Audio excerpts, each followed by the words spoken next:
Well. Clemson Tiger fans, college football fans, welcome back to another episode of Clemson Postgame Live right here on Clemson Football at the Voice of College Football. I'm, as always, your host, Tiger Paul Craven. Jordan Bowman will be joining us momentarily.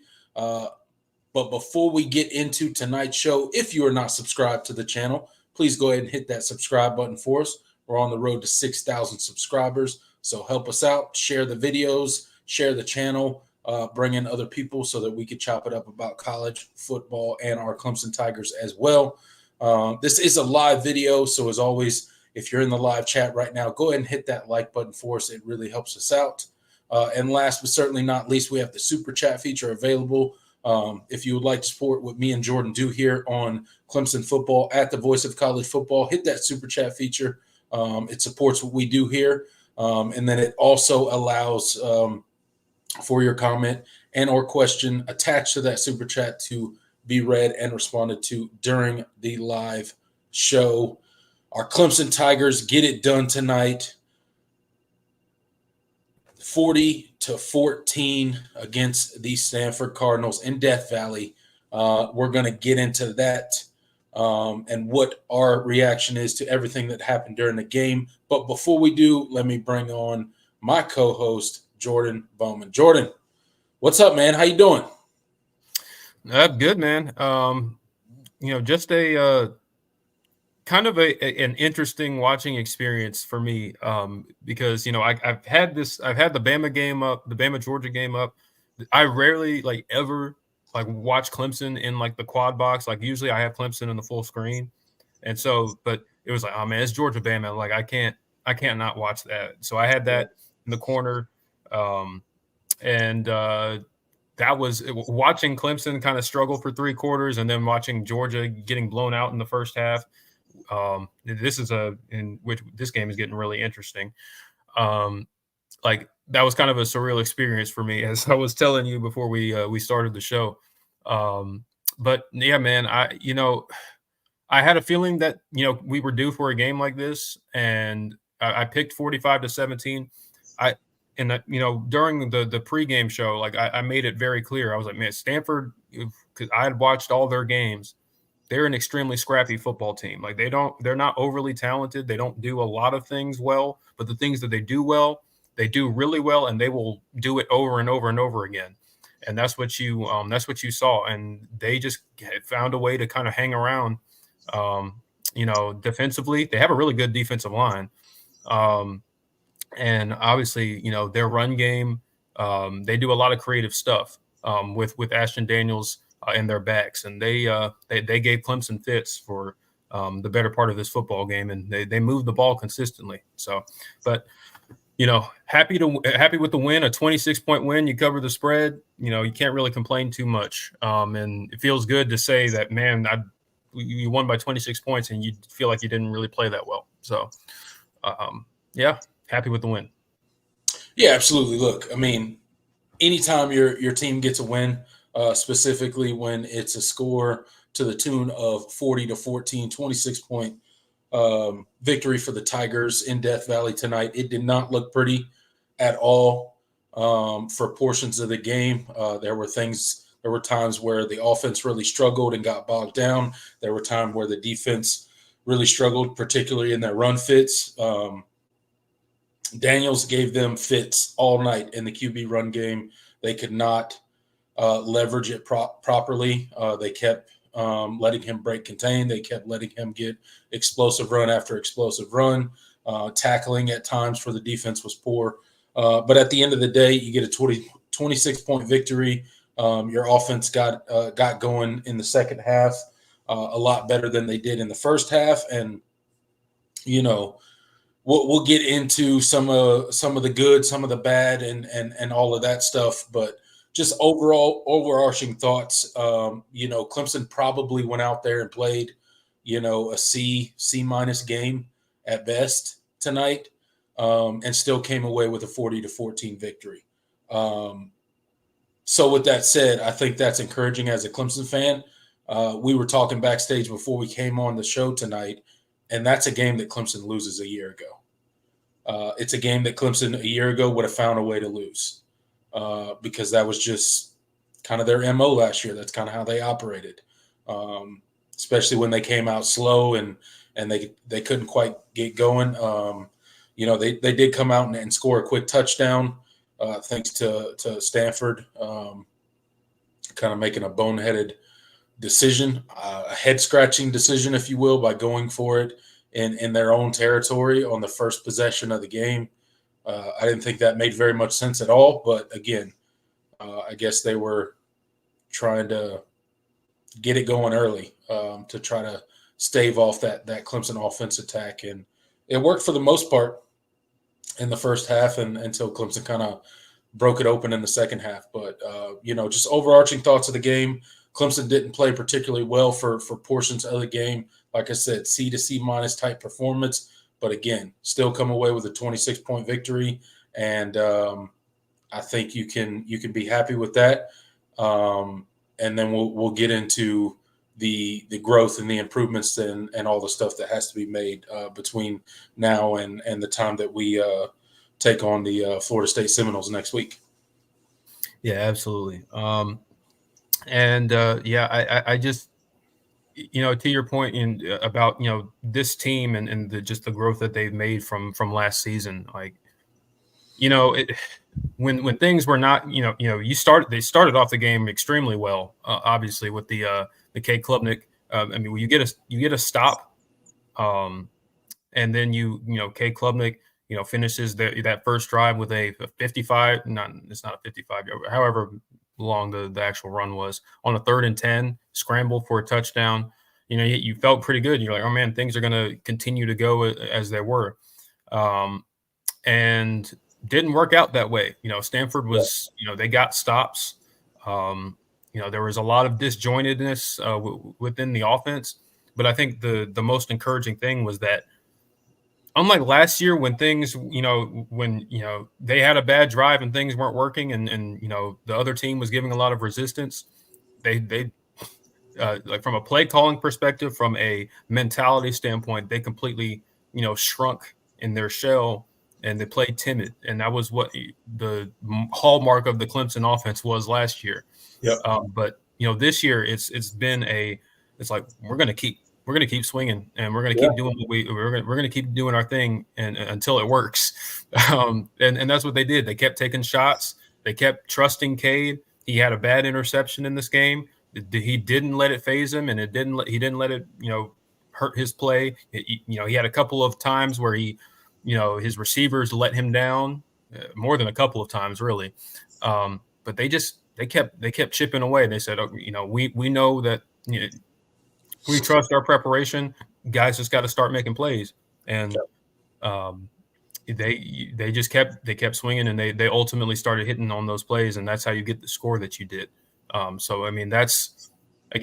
That's the encouraging thing about games like this, is even when you don't play particularly well by your standards, but then by where you want to eventually be, you're still winning conference games against Power 4 opponents by 4 scores actually.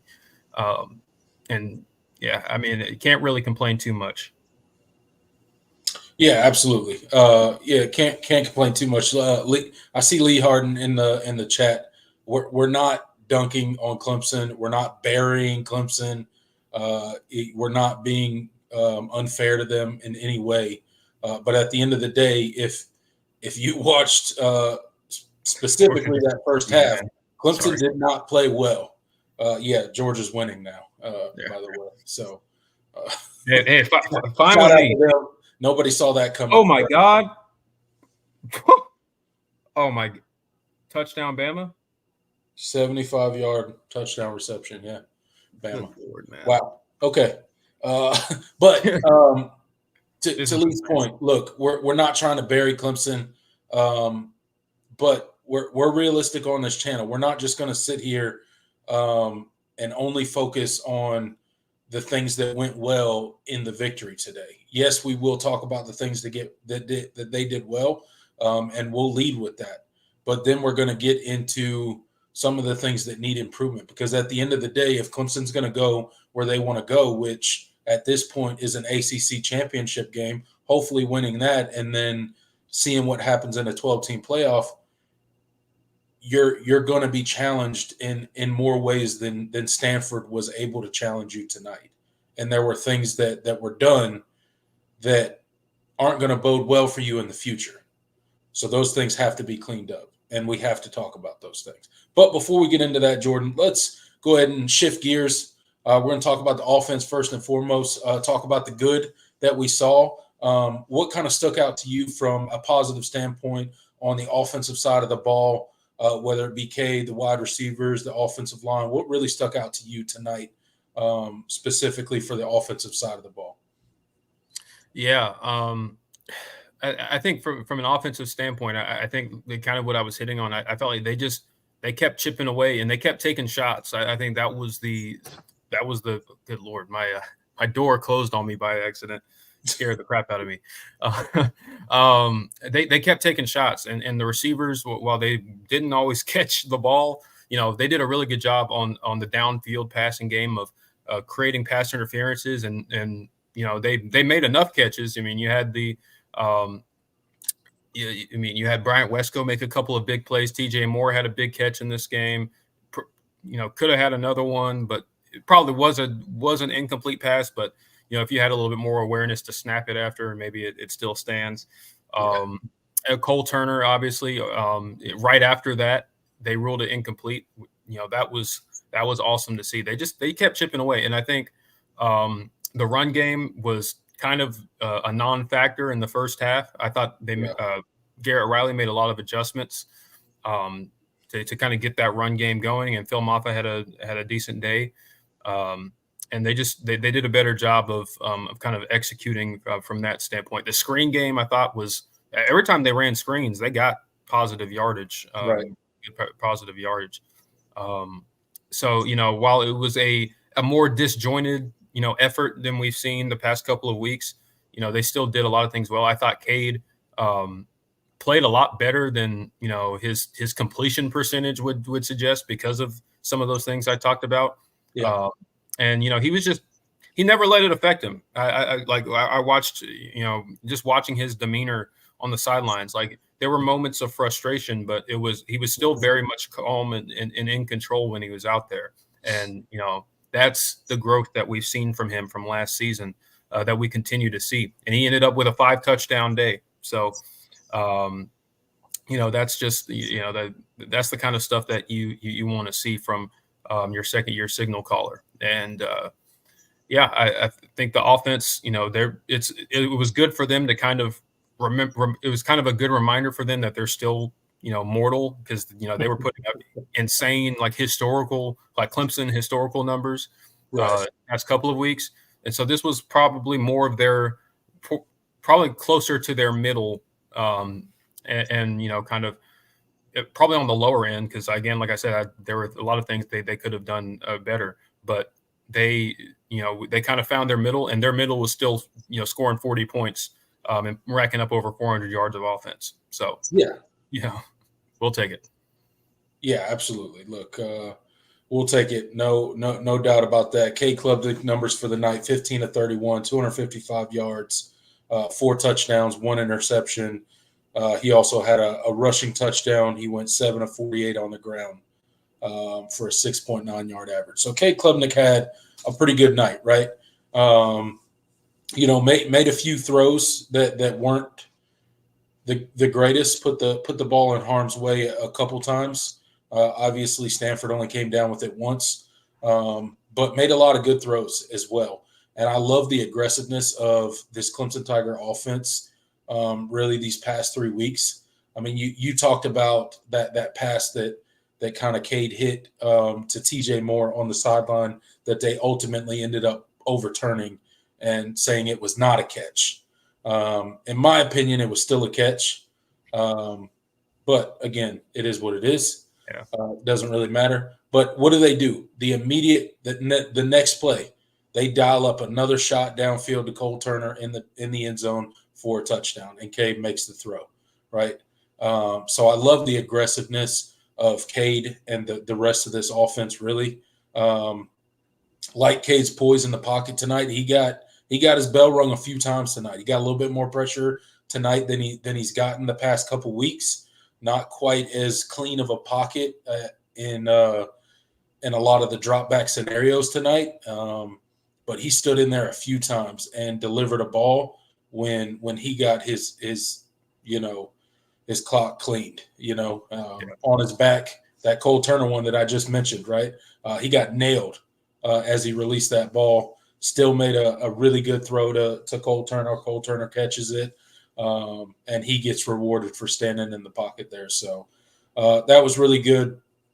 I thought Phil Maffa in the second half got going a little bit more. First half, every time it seemed like we handed the ball off on him, he had a guy in his face as soon as he got the ball. It seems like he couldn't get past the line of scrimmage in the first half, but got it going a little bit better in the second half. You mentioned the receivers. Antonio Williams had a really good night. TJ Moore did pretty well as well tonight. Brian Wesco had a good night as well. So from a production standpoint, I think the offense had its moments tonight. But they never looked rattled. They never looked worried. It didn't look as effortless as it did the past two games for the first team offense. They had their moments where they struggled, they bogged down, and couldn't quite get things going, but they kept pushing. They kept being aggressive. They didn't go in their shell. They didn't turn into this conservative mess where they were just trying to protect the lead. They kept pressing or kept pushing the ball down the field. They kept stretching Stanford's defense. They kept putting pressure on that Stanford defense for the entire game. And you like to see that aggressiveness from both the coaching staff and the players. So nothing to truly be upset about on the performance side for the offense, but definitely some things we can clean up. And like you said, I mean, at the end of the day, they responded. I think one of the things that we didn't talk about, but Stanford was extremely aggressive in this game. Like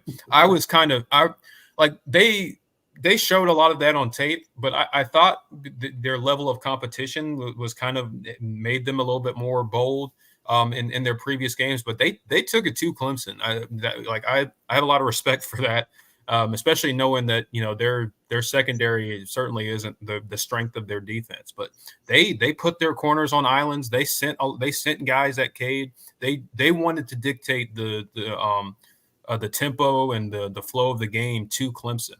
Yeah. When teams do that, you have to be able to make them pay.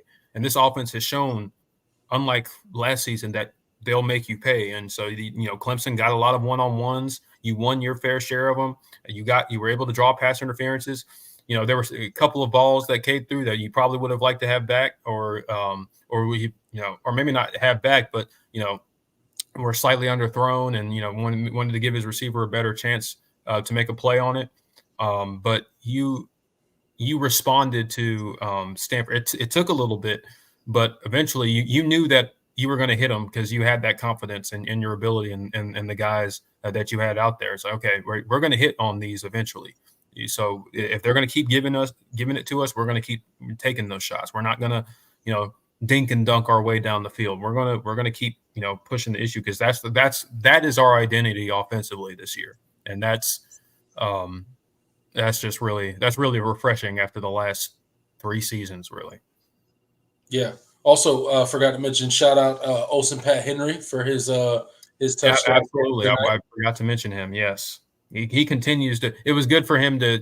I mean, he had 2 catches, but getting that touchdown catch, it was well deserved, man, because he's been balling just without the ball in his hands, and it was good to see him get some opportunities in the passing game. Absolutely, he's been putting in the work in the blocking schemes and definitely improved, probably more than any of us thought he would this season as far as blocking goes. And good to see him get rewarded, get that touchdown tonight. Really exciting for him. Brian Wesco, two catches, 104 yards. a touchdown. Cole Turner, 3 catches, 61 yards, a touchdown. Antonio Williams, 4 catches, 37 yards. Olsen Pat Henry, 2 catches, 24 yards, and a touchdown. TJ Moore just had the 1 catch for 14 yards. Jake Brenningstool, 2 catches, 8 yards, 1 touchdown pass. And then Tyler Brown, 1 catch for 7 yards. So that's the rundown of the receiving core. The rushing attack for the night, Phil Moffitt had 10 carries for 58 yards. Cade Klubnik, 7 carries, 48 yards, and a touchdown. Jay Haynes, 6 for 18. Antonio Williams, 1 for 12. Chris Fazina, 1 for 11. Keith Adams Jr., 4 for 5. And Tyler Brown, 1 for -2. So that's kind of majority of the offensive stats there. Pretty good night for the Tigers. Like I said, they had their moments where they got bogged down. A couple question marks I had for the offense. The run game early, we could not get it going. Every time we gave Phil Moffitt the ball, he was getting hit in the backfield. He was barely getting back to the line of scrimmage. There was no rushing lanes for him to even exploit or even try to kind of get it going. So that was definitely an area of concern, specifically in that first half. Like I said, into the second half, second half of the third quarter into the fourth quarter, we really did get that running game going a little bit better, which was good to see. Cade Klubnik, if I had one criticism of him tonight, it would be his underthrows. We did turn a couple of those into some pass interference calls, but a couple of those throws also put the ball in harm's way where it could have been an additional turnover. So just clean those up a little bit, but I know he will. He's definitely capable of it. We've seen what Cade Klubnik can do with his arm. So not taking a shot at him there, just pointing out what I observed from the game. Not taking advantage of turnovers on the offensive side of the ball. The defense produced 3 turnovers, and I don't think the offense did a really good job of taking advantage of those turnovers tonight as much as they should have, right? And then drop passes from the wide receivers. You can't let that happen. You got to help your quarterback out. Cade Klubnik's completion percentage looks a little bit worse than it should tonight because there were, I counted at least 4 passes that hit a receiver right in their hands that should have been a clear catch, and they just dropped it. Whether that be concentration, trying to turn and make a play before you got the ball, whatever the case may be, got to help your quarterback out, catch those balls, and keep a drive on schedule. So that's just some of the stuff I saw from the offense tonight that I have questions about or that need some improvement into the future. What did you see from the offense tonight as far as improvements that you would like to see, or just some things that caught your eye that didn't necessarily go as well as we would hope? Yeah, you kind of hit on some. I think the offensive line took a little bit of a step back. They had, I thought they protected still pretty well, all things considered. But run game, it took a while to get the run game going, and they get to, and like I said, Stanford was extremely aggressive. So like not all of the plays where Clemson, got pressure or they couldn't run the ball was because the offensive line didn't play well. Sometimes it was just Stanford sending more guys than you had to block. Like you're going to give up pressure when you have that. Like that's not an offensive line playing bad thing. So just kind of doing, but there were still some moments where guys just were turning guys loose when they shouldn't and stuff like that. And that's again, can't expect the offensive line to play perfect every week. So, but I'm just, obviously we're just pointing out the things that they need. They need to correct for the next game. And you kind of hit on it. The drop passes, just too many from guys that you expect to rely on. Jake Brenningstool had a couple that you just can't have. The one over the middle where the defender made a good play on it, I can understand that one, but you still want him to make that catch. It hits you right in the hands. Like you should make that catch. You're being taken care of pretty well, NIL wise, and you're one of the expected, key contributors to this offense. So that's a play you got to make. Brian Wesco had a really uncharacteristic drop. really, in route. It was like a little, I think it was an RPO. Perfect ball by Cade. It just he catches that in stride, like he's going for at least another 10, 15 yards. So yeah, just got to make that catch. And other than that, Stanford they had a really good game plan for you defensively. So I give them a lot of credit, but you just things you got to clean up. And so it was good to kind of get exposed a little bit in some areas. Yeah, just for the development of this team overall. Yeah, absolutely. Look, you need to feel that adversity, right? You're not going to fly high and constantly score 28 points in the first quarter of every single game, right? We knew Clemson was going to come back down to earth a little bit on offense, and that feels like what tonight was. And if this is what coming down to earth on offense looks like, a 40-14 victory, I'll take it 10 days out of 10, right? Can't complain about it too much. Obviously, we've outlined the things that we would like to see them clean up a little bit, but overall, the offensive performance I think was pretty good tonight. They fought through adversity. You could see the adjustments that were made after halftime, which you really like to see, right? Especially a young play caller and Garrett Riley be able to kind of make those adjustments in halftime to get that running game going a little bit in the second half, right? It's not like we ran for a million yards tonight, but it was a much more serviceable ground attack in the second half than it was in the first half. The first half, we really couldn't do much of anything on the ground. So that was good to see. It was good to see them kind of have some adversity. It was good to see Cade Klubnik. Not that I want to see Cade Klubnik throw an interception, but he showed no effects from it, right? Right on to as soon as he came in the next series, taking a shot downfield, trusting his eyes, trusting his arm, trusting his ability and his receiver's ability to get the ball. So that's always good to see. And I think our offense did really good tonight. Going to switch gears over to the defensive side of the ball tonight. Jordan, what were your kind of thoughts on the defense and some good things that stood out positively on the defensive side of the ball tonight for the Tigers? Yeah, it's hard when you give up 14 points. It's like, okay, well, you should be happy with the defensive performance tonight. But yeah, there were a lot of things that they needed to clean up. But some of the positives, Sammy Brown definitely needs to play more. Just becoming more and more obvious as he gets more acclimated to the defense. Really, really good. Barrett Carter had a much better game today, especially in the second half. Thought he really, he kind of showed up from a leadership role, and he was out there making plays. I think he had a sack and a half, a couple of tackles for loss. He had double-digit tackles for the game. I'll give you a stat line. He had a pretty killer stat line, to be completely honest. Let's hear it. 10 total tackles, 5 solo tackles, 1 sack, 3.5 tackles for loss. Okay. That's a pretty good day. Pretty good day in the office for Agent Zero there. So he tied R.J. Mickens and Wade Woodaz for leading tackles on the team. They each had 10. So yeah.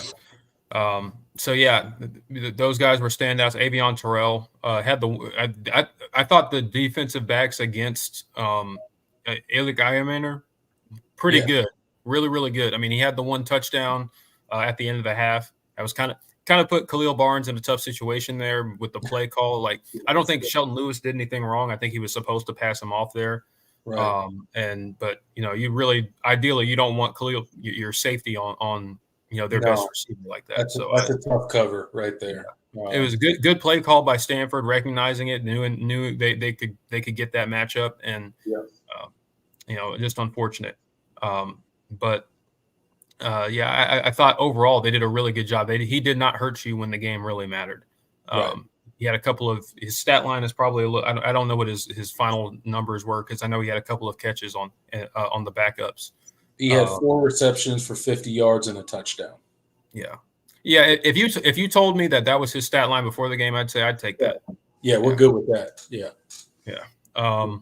So yeah, he really didn't get off on you. I thought they did a good job of defending him. Avion Terrell and Jaden Lucas, for that matter, he had some snaps against him as well, and they held up really, really well in coverage.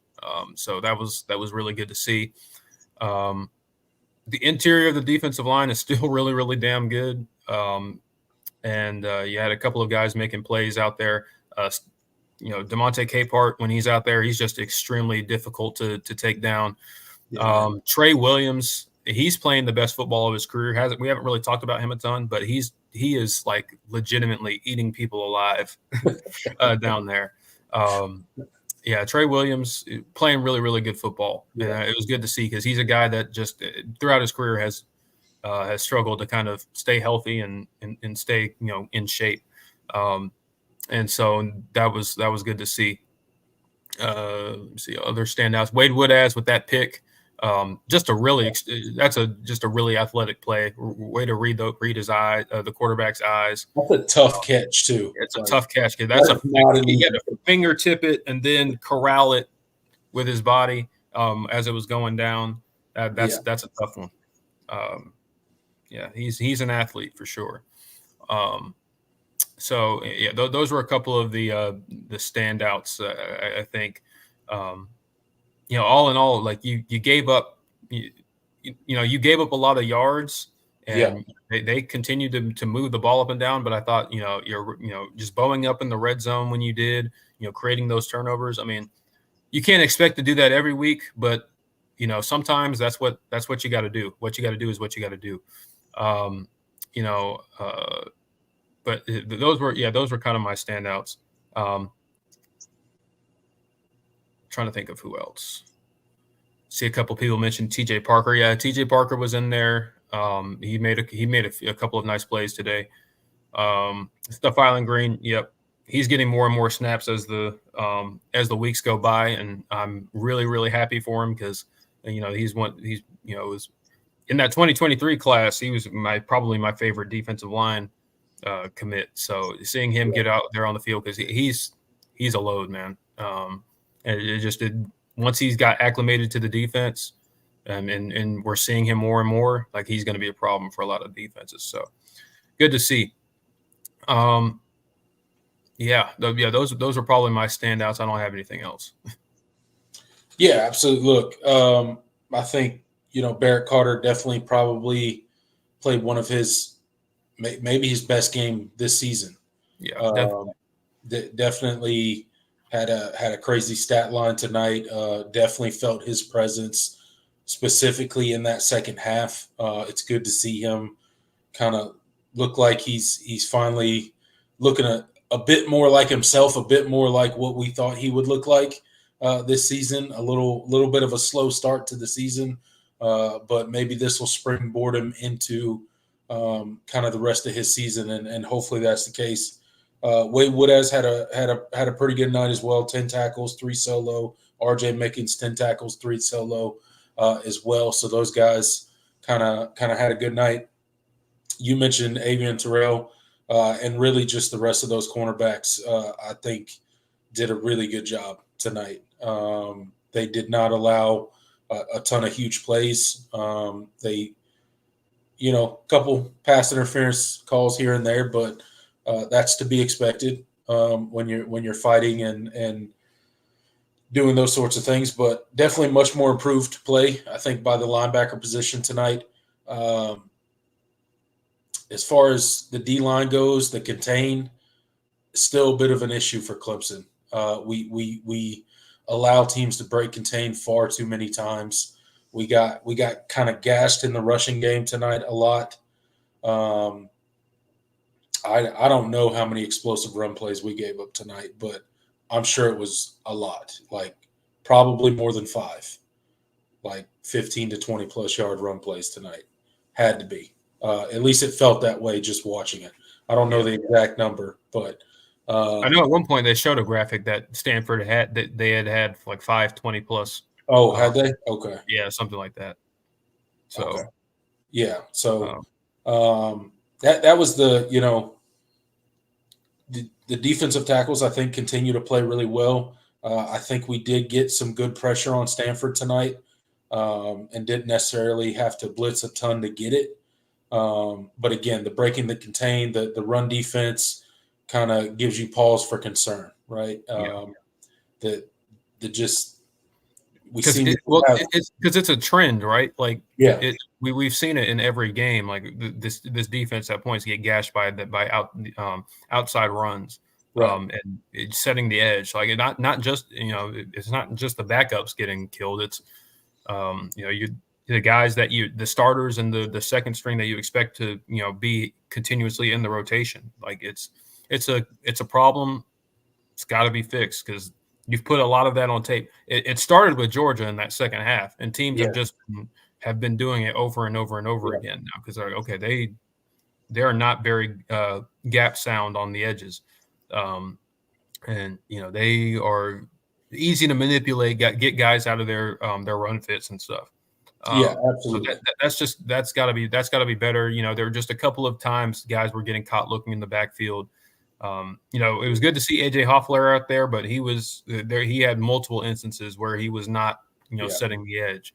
yeah. Um, Bad eye discipline, eyes yeah, in the wrong position, letting people break contain. Um, just that sort of stuff worries me about this Clemson defense. I know we were really high on the Clemson defense coming in, and maybe they've gotten a bit of a pass. I'm not saying this is a bad defense at all. So relax in the comment section. I'm not, dunking on our defense. We only gave up 14 points. But Stanford was able to move the ball up and down the field far too easily tonight, um, for that to be acceptable, right? Now, props to the defense where props is due, and they bowed up in the red zone, and they didn't allow those touchdowns to happen. They held Stanford 0 for 3 on fourth down conversions when they were trying to keep drives alive and they were trying to put the ball in the end zone. So shout out to the defense for that. That's that's the positive, right? That's the when their backs are against the wall, they rally the troops and they get it done, right? That's awesome. But those explosive run plays that you're consistently allowing to happen, specifically on the edge of the defense, we got to clean that up. And the other thing that really stands out to me is we are still not tackling well, as a whole, as a group. And I'll put that on the entire defense because it's not just one position group. You'll see the cornerbacks do it. You'll see the linebackers do it. You'll see the defensive line do it. Like, it's a group effort with the lack of tackling, on the defensive side of the ball. We're doing these reaching out arm tackles far too often, and giving up additional yardage that should not be there. Got to clean up some of the tackling, got to clean up the run defense. But again, you gave up 14 points when it really mattered, when it was fourth down. You did not let Stanford convert a single fourth down tonight. And I don't know what their number was on third down, but I will look it up real quick. They were 7 of 17 on third down. So pretty good for getting them off the field when you need to, specifically on those fourth downs. So that was just some of the concerning things that I saw from the defense tonight, and that we've kind of seen for several weeks back to back with this defense. Wes Goodwin's got to get that cleaned up. He's got to go back to the drawing board. He's got to figure out how to get it cleaned up. Now, the addition of a healthy Peter Woods may go a long way in cleaning up some of that stuff, right? And hopefully we have him back for the Florida State game. I think he probably could have played tonight if we really needed him. Seems like they wanted to hold him another game. Hopefully he's getting healthy. Seems that lower leg injury, that knee injury, whatever it was from that cut block, was a little bit more than maybe Dabo or anybody else wanted to lead on. yeah. And I had gotten some, like, after that game, I had gotten some inkling. Okay, yeah, it's not gonna keep him out long, but it's like too super long, but it's something he's gonna need to take some time to heal from. So, Yeah. but yeah, hopefully you get him back. But I think at the very least, this is a good chance to develop the depth behind, because we've talked about it. We want to see guys step up Yeah. on the edge outside of Peter Woods and TJ Parker, and you've had multiple guys with moments. Cade Denhoff got the start, and he against NC State, and he got the start again. Thought he was okay at times. It's still a little bit inconsistent. And then beyond that, you have a lot of guys that just don't have a lot of experience. I thought Jaheim Lawson showed himself a little bit more in the pass rush. I was good. I wanted to mention him, but still, run defense, he's still kind of undersized. Like, it's just like it's hard to keep him out there if you're not gonna if you can't stop the run, because Stanford was perfectly fine with running and doing quarterback counter and run game on 3rd and 7 and stuff. Like, you need to have bigger bodies and guys that are able to set that. So it's kind of that's kind of a continuing thing to kind of figure out situationally who needs to be in Right. off the edge. But you still also want to get your guys' experience, so you're continuing to develop that depth. So, and again, the opponent you're facing next week in Florida State, they're certainly not very good. But Mike Norvell has, just throughout his tenure, he's a guy that's going to, when a team struggles stopping the run, he's going to run it. And he has creative ways to get the run game going, and they have good backs. Lawrence Toafili, Cam Davis, the true freshman. We'll talk about that more, in the week. Right. That's while they are not particularly daunting offense, they do have some talented backs, and so you don't want them to get off on you, because then that makes everything easier for whoever starts at quarterback for them. Yeah, for certain. Definitely some stuff you got to clean up, and Mike Norvell, like any other good offensive coordinator, is going to try to exploit your weaknesses and exploit the things that you don't do well that you've put on tape. And Clemson certainly put that on tape, and they got to go to the drawing board and figure out how to fix that and figure out how to make that a little bit better. But before we kind of transition to the special teams and ultimately to the comment section, shout out Daniels, saw a boot. He had a boot on his ankle on the sideline. He looked. I hope it's not. I hope it's not what it seemed like it was, because he was distraught. He looked to be visibly upset, so I don't think it's nothing. Yeah. Somebody being that upset, I wouldn't think it's an ankle sprain. Probably something a bit more severe, and it's going to take some time, at least judging by his demeanor on the sideline. He was visibly upset, and you hate that. I was screaming. He battled out there, man. He battled out there, and I was screaming about him the whole game, because he was frankly just pissing me off, because he was just gashing our defense. He's frustrating, man. At will, and it was so frustrating to watch him just gash the defense. But that dude's he's a beast out there, man. He's he battled, and I don't wish any player getting hurt. So hopefully he has a speedy recovery. And hopefully he gets back sometime this season and looks like the same player that he was prior to whatever injury he sustained in that game tonight. Yeah, absolutely. Props to Stanford came, just with everything that I should just talk about this, like with everything that happened this week, between the storm and then all the logistics. I mean, it's pretty awesome that these two were able to play this football game. Despite what some people were complaining about on social media and stuff. I thought it was a cool thing. But both schools went through challenge. Stanford flew in yesterday, and when they were supposed to be in the night before, and both teams had practice, shortage and prep time because of everything that was happening. And Clemson's hotel, team hotel didn't have power. So like having to send guys home and take a day off from prep to do that, so the fact that they were able to play this game and with everything that was going on was pretty cool. Stanford is a really, really tough football team. Like I expect them to.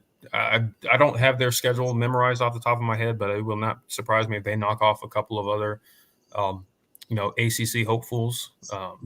They already did it once against Stanford, and if they, hopefully the Ashton Daniels injury is not anything too serious, and he can come back. Yeah, that may kind of derail.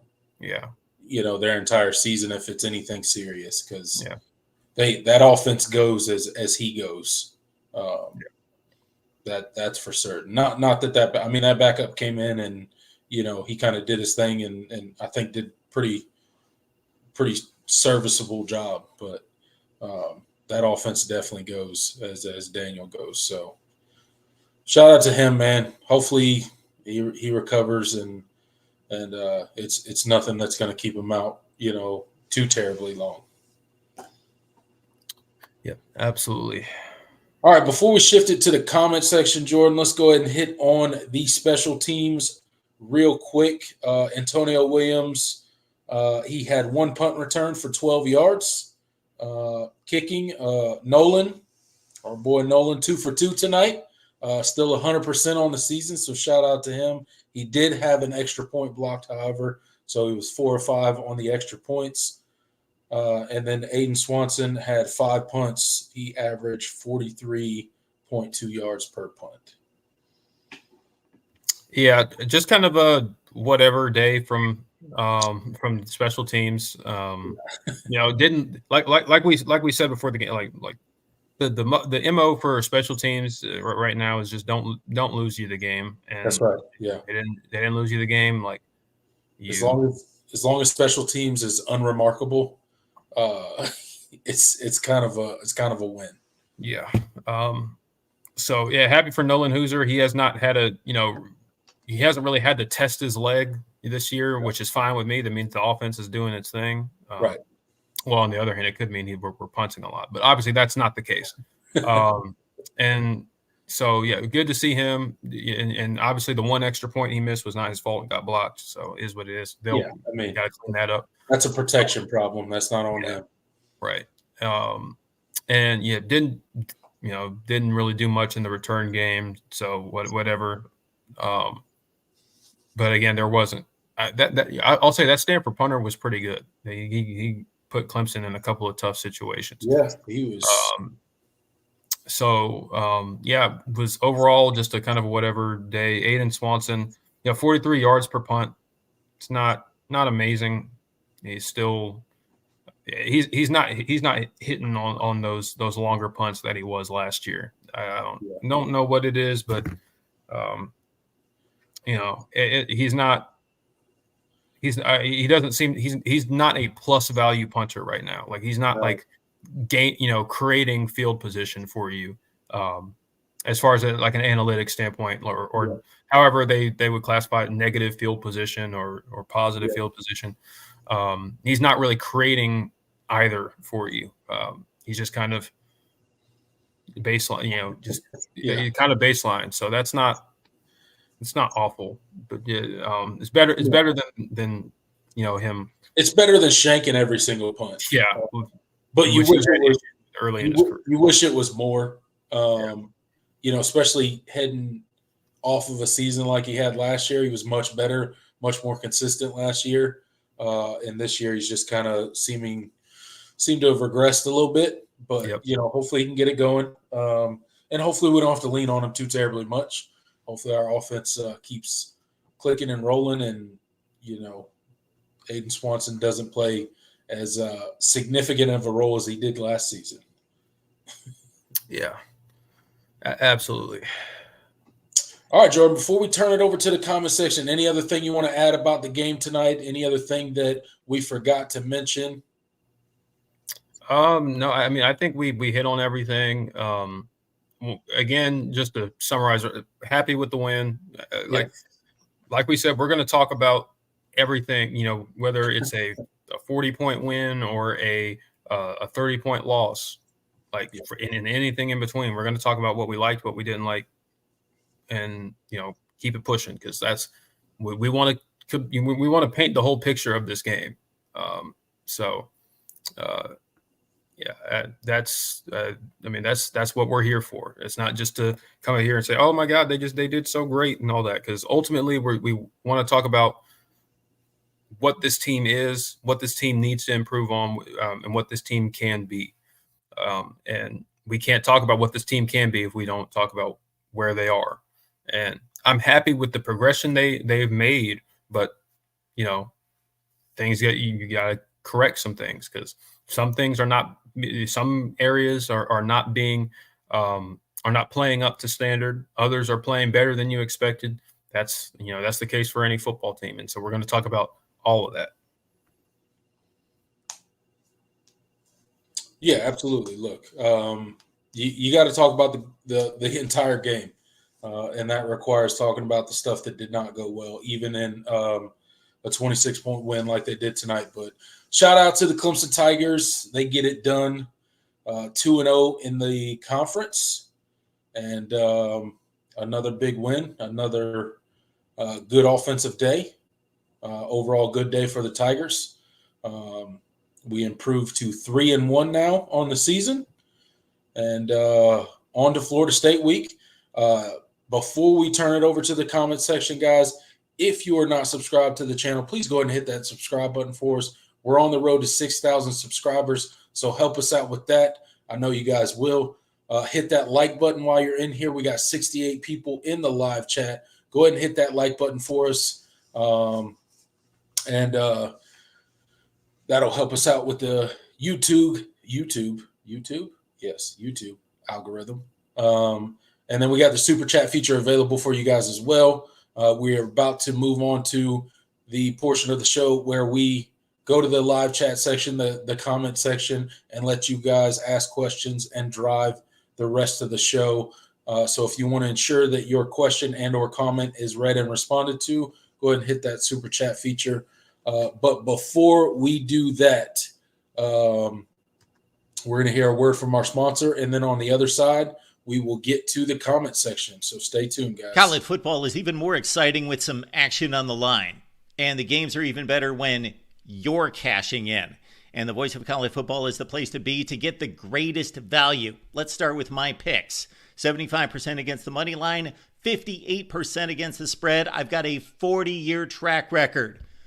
In fact, in 2023, at $100 played per game, you would have netted over $9,300. And guess what? I'm just the warm-up act. Steve Merrill, our ace in the hole, show stopper from Wager Talk. 6 years with the Voice of College Football, over 30 years in the industry. Steve gives us analysis on all the big games, but you can't miss Steve's weekly under-the-radar pick, which went 21-5 against the spread the last 2 seasons. I repeat, 21-5 against the spread. You also get picks from some of our top analysts here at the Voice of College Football, including Steve Dace and Matt Zemek. Become a YouTube channel member or Patreon member for just $99 per month. Go to the main channel on YouTube, click join, and select the betting tier. Do the same thing on Patreon. Make 2024 a winner now. All right, guys, you heard Mark Rogers there. If sports betting is your thing, something you enjoy, something that makes the game more exciting to you, make sure you head on over to Patreon, subscribe to Mark Rogers, and get all of the inside picks that you could desire. And hopefully they work out for you and you make a little cash and have a little fun along the way. Last thing I'll mention before we get into the comment section, me and Jordan do the All-In Show every Wednesday, 8 p.m., where we break down the previous week's show. We talk college football, we talk Clemson football, and we give the preview for the upcoming game. So make sure you guys are showing up and hanging out with us on Wednesday, 8 p.m. for the All-In Show. Come join us there. You will not regret it. And as always, we do these post-game live videos immediately following every Clemson game. 67 people in the live chat right now. Thank you guys so much for showing up. And without further ado, let's take it to the comment section, Jordan. Yeah, let's do it. Let's see what you guys are talking about. I'm going to start with this question from Kate Klubnik Enthusiast. He asks, does Cade have a legit chance on making it to New York? I don't expect him to win the Heisman, but it would be cool to see him go. I mean, I'd say, like, as he's trending right now, he has an outside shot. I think the problem is you know, whether you like it or not, the rest of this schedule isn't very great. I don't know if he's going to have many opportunities to have like a Heisman moment or anything like that. Right. But he's certainly having an all ACC, borderline All-American type season. And, as it stands right now. And if he continues on this pace, like we'll revisit, but I'm not really even thinking about that right now, because thinking about Heisman with Clemson quarterbacks is just it's an exercise in futility. It seems like something. I gave up on that dream a long time ago. Yeah. I'm of the belief it will never happen, but it would be cool to see Cade in New York. I don't think it happens though. Yeah, I don't think so either. But I just don't. Because you're not getting the credit nationally to even. Yeah, it's like, oh, Cade Klubnik, he might be doing something. It's a nice little story, but nobody's like, man, Cade Klubnik is like what they're doing with like Cam Ward and players like that. Like they're not talking Heisman. Like you kind of have to get that. You have to kind of start building that hype early in the year for you to be in that race. So I don't think people are just have the Georgia game stuck in their head. Like that's going to always be a ding against him too. Even though a lot of what happened in that game was not his fault. Yeah. Kamara says, I'm ready to peel the Band-Aid and say that Chris Rumph has not been a good hire. I disagree, but I think it's too early to tell.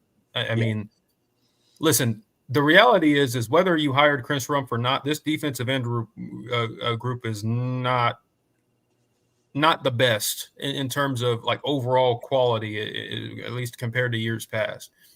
And it's a lot of guys. Like I'm excited about a lot of the young pieces, but at the end of the day, you don't have a whole lot of proven depth. Like we knew that going into the year, and so the fact that they're not playing well does not surprise me at all, really.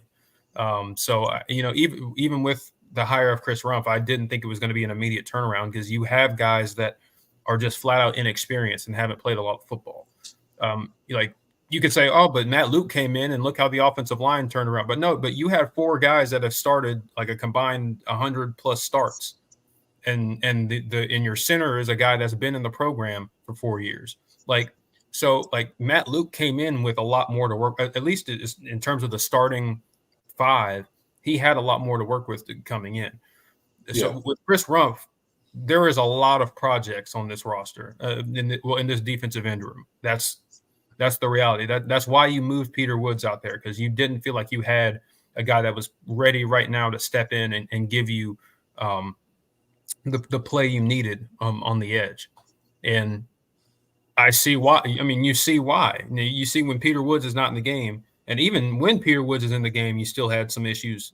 So It's like I don't think it's Chris Rumph is not coaching these guys up, or he was the wrong hire. It's a thing where he's got to have time to build this group up, and it's not going to just be it wasn't just going to be an off-season fix, because at the end of the day, you didn't go and get a transfer portal guy. That was the choice that they decided to make. I'm not necessarily saying that was the wrong choice, but that you have to deal with the consequences of that when you have guys that just are flat out inexperienced, and they play like guys that are flat out inexperienced. So I'm not ready to make any kind of conclusions like that off of 4 games. I see how this group grows. To your point, Jordan, the sample size is too small right now. Yeah, we just don't know yet, and Kamara, you may be right. He may end up not being a good fit, but right now, I don't think we have enough data to make that decision one way or another. Yeah, absolutely.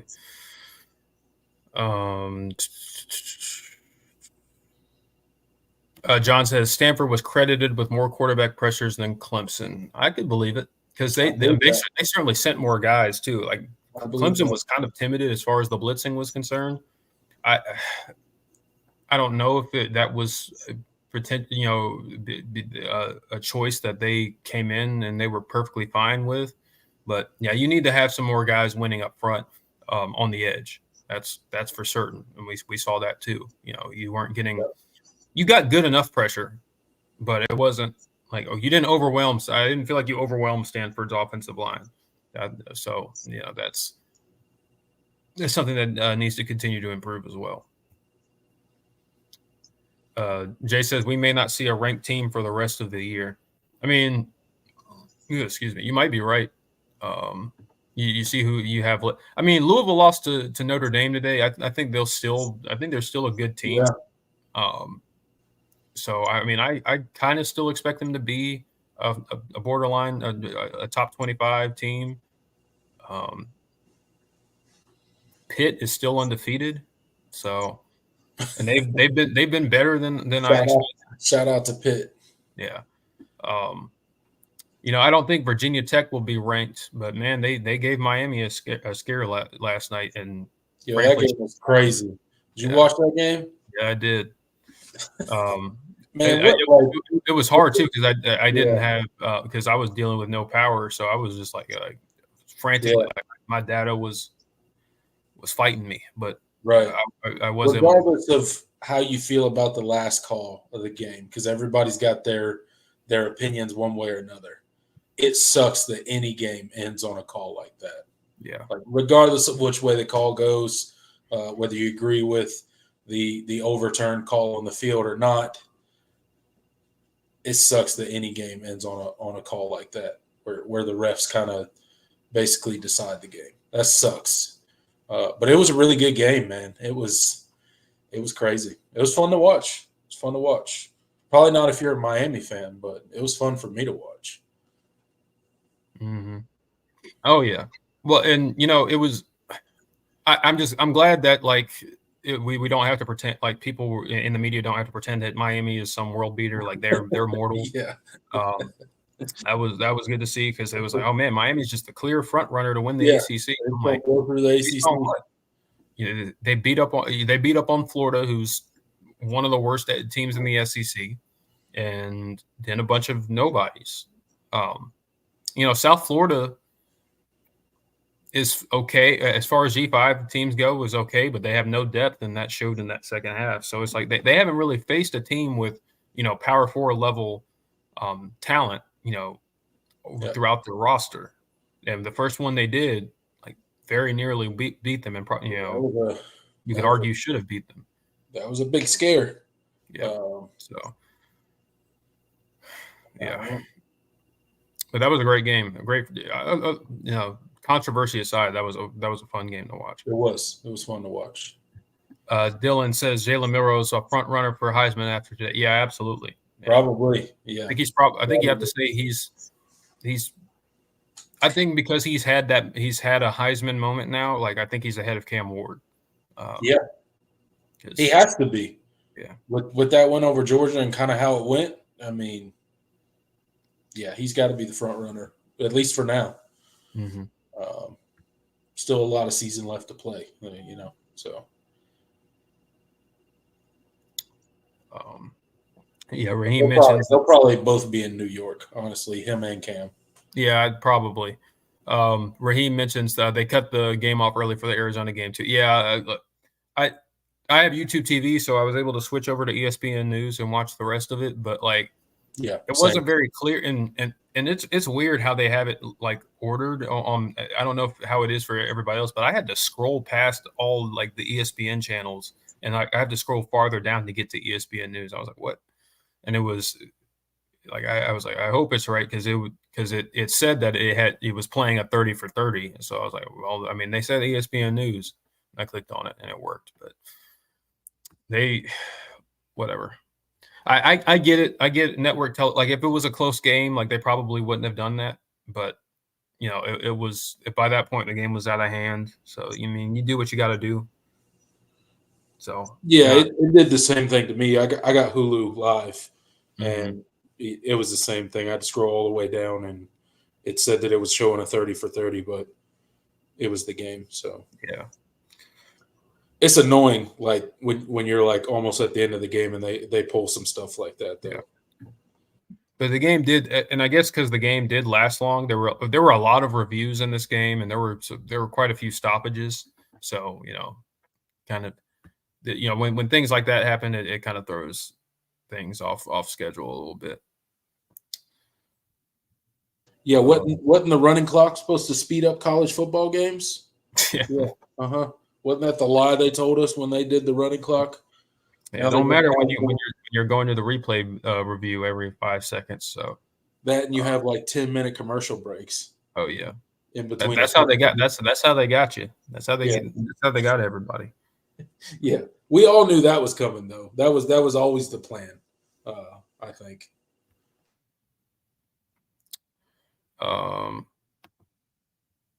David Wood says Waco looked smooth. I'm assuming he means Wesco. Yeah, he did. Other than the drop, I mean, he continues to. He's arguably he's one of your best receivers, and certainly your most explosive. Like just every catch, like every time he catches, he is like wide open.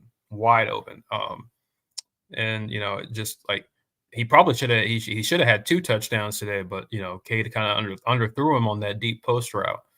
But he was completely burned his DB. Like one of the rare times that Syracuse played off coverage and he just made them pay. I said Syracuse, I meant Stanford. Wide open. JS, how did Antonio Williams get hurt? Yeah, I didn't see what happened. I remember getting a text from somebody that said Antonio Williams is in the injury tent, and I was like, oh, okay. I didn't even see that happen, really. Yeah, I didn't see it happen either, so I'm not really sure. I'll have to go back, and I'm sure it was mentioned in the post-game press conference. So when I go back and watch that, I'm sure somebody asked about it. Oh yeah, guaranteed. Dean says, hey, Stanford has some dudes now. They will be a problem for anybody. Turnovers won the game. Great play by Cade and the receivers. They prove they can get the ball. Sure, nobody's perfect. Yeah, absolutely. I mean, I trust me. I didn't say that Stanford didn't have dudes. They're a really scrappy football team. Like when I watched them in preparation for this game, I was like, wow, they like, because in those, especially in the game against TCU, and like it felt like they just were hanging around. Even when it felt like they shouldn't, because they're a well-coached football team, and they just have a lot of guys that are not afraid of the moment, and that's what you could tell. Stanford came in was not, intimidated by the moment and the environment. So I got to give them a lot of credit. So yeah, and I expect them to, if they can get Ashton Daniels back, I expect them to give some other teams issues.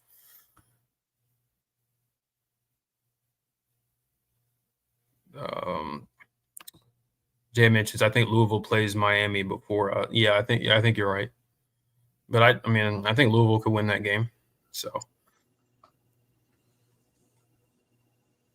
Steel Gamble says, let's put the final nail in the FSU coffin next week. Yeah, that's gonna be a fun. I'm interested to see what they choose to do this week. I had one FSU fan theorize that they're gonna play DJ against Clemson and then bench him so that they can start Brock Glenn fresh, off a bye week and with an easier opponent. So no sources behind that. They just that was just kind of their theory. That's an interesting one. But yeah, DJ is not it, and he's not giving them any, like they say that he's the best one in practice, but whatever they're doing in practice is not translating to the game. So if I'm FSU, I'm like, why continue to play him? I know they have a lot of financial commitments tied up in him, so maybe that's influencing it a little bit. But at a certain point, man, you got to start thinking about the future. That your season is cooked. Yeah. Who cares about whatever NIL money you pay to him to bring him in? It is what it is at this point.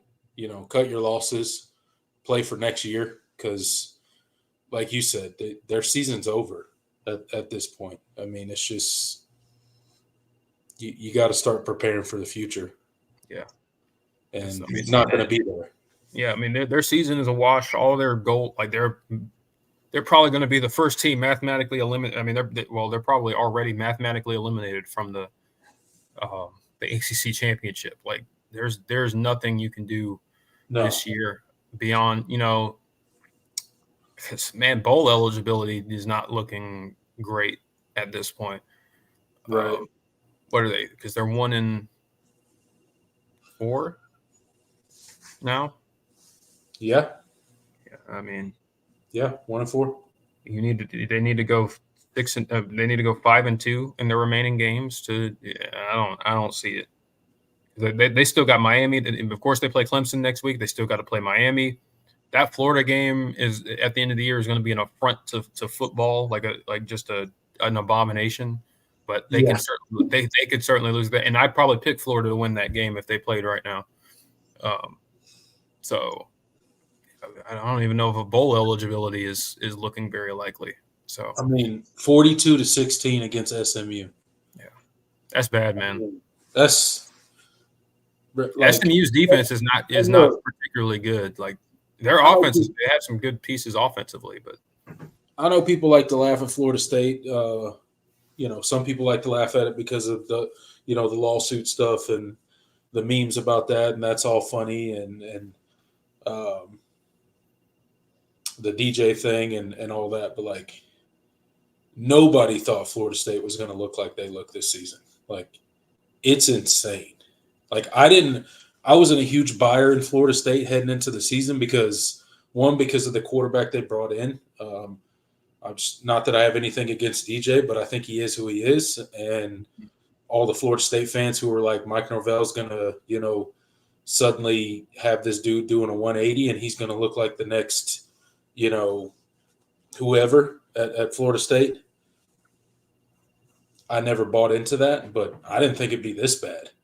I mean, I think anybody expecting DJ to become an All-American or in that scheme was like, I was like, you have not watched him. Like it's there is nothing magically in his fifth season that he was going to do differently. But I think the thing is he's even worse than what he was, last year at Oregon State or even his last year at Clemson. Like he's playing like this is like 2021 DJ. Yeah. And honestly, in some moments, 2021 DJ was better than what we're seeing from him right now, which is hard to believe.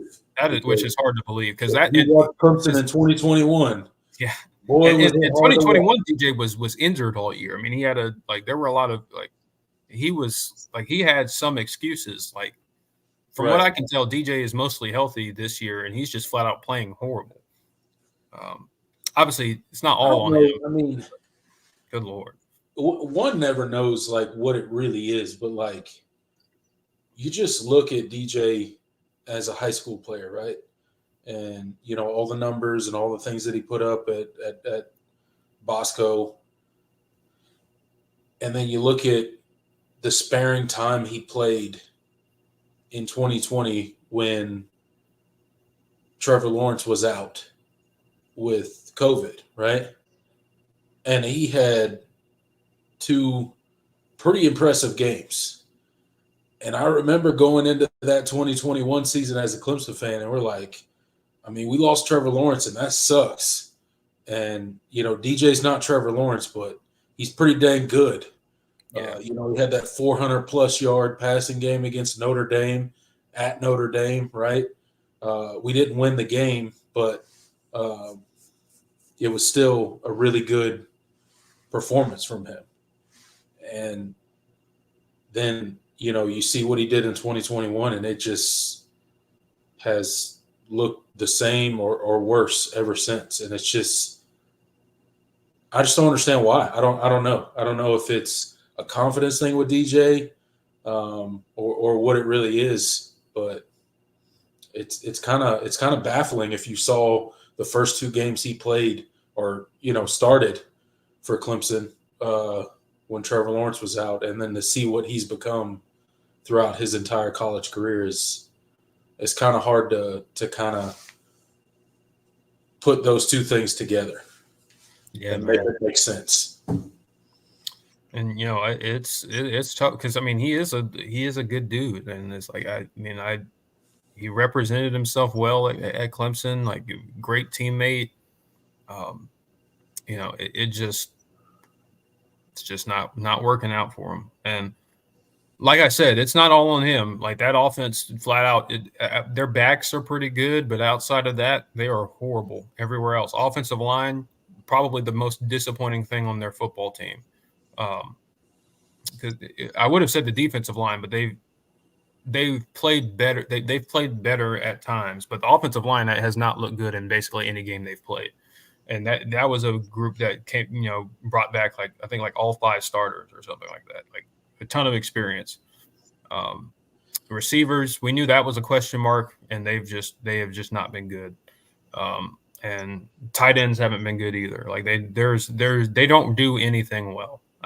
It's really it feels like watching 2021 Clemson offensively. Like it's like what they don't do anything well. Like the only bright spots on their offense were their young, talented backs, which was what 2021 Clemson was.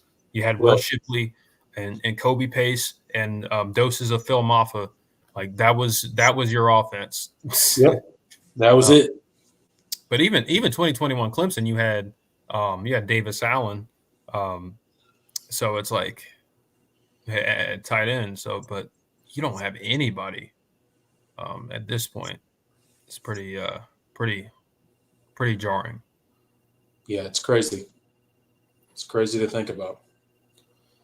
But I mean, it's like the thing about it, it's like DJ's such a nice guy. Like you want, like you almost want to root for him and for him to do well, but like I don't know, it's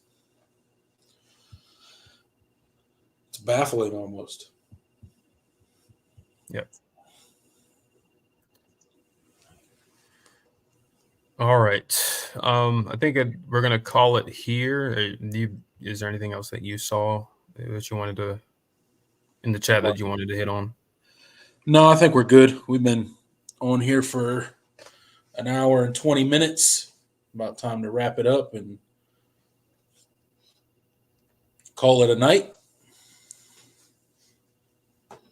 All right, guys, we got 54 people in the live chat right now. I'm looking at 33 likes. So if you guys could do me a favor and just hit that like button before you bounce up out of here for tonight.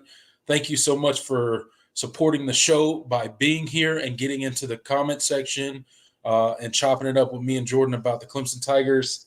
Appreciate each and every one of you. Be back here 8 p.m. Wednesday. For the All-In show. We'll give our final thoughts on this game, and then we will preview the FSU game. I'm sure there'll be tons to talk about.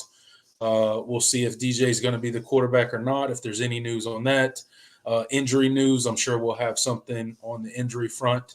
And, can't wait to see you guys there. But until then, I'm Tiger Paul Craven. He's Jordan Bowman. Go Tigers. Later, y'all.